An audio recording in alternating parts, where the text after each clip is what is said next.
This is London's guardian, the Thames Barrier, protect us against rising sea levels and tidal surges. And the Thames Barrier is being used far more than it used to be due to climate change. Once a month they carry out a drill and raise the gates.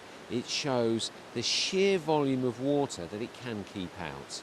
Well, the Thames Barrier effectively puts a wall of steel across the river here at Cholton, 520 metres in width. Steve has been working here for over 30 years. The barrier is designed to keep out a 1 in 1,000 year flood.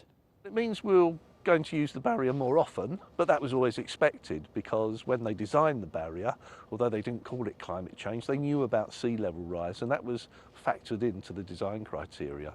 How long will it be effective? Well, the Environment Agency has a plan to take us until 2100, and that's an adaptive approach, the Thames Estuary 2100 plan, and that will react according to what actually happens to sea level rise out here in the Thames.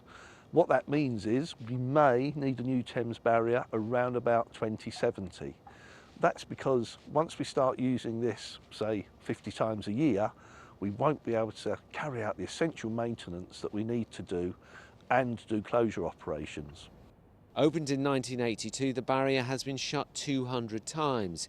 It was built after devastating floods and a storm surge in 1953, when waters swept down the east coast and places like Canvey Island when flood defences failed.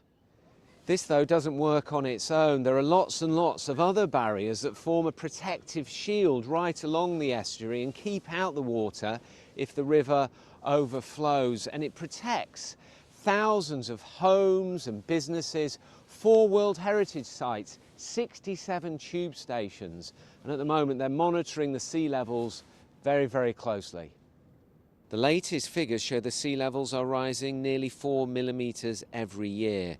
In the coming decades, a new barrier will be needed here. Tom Edwards, BBC London.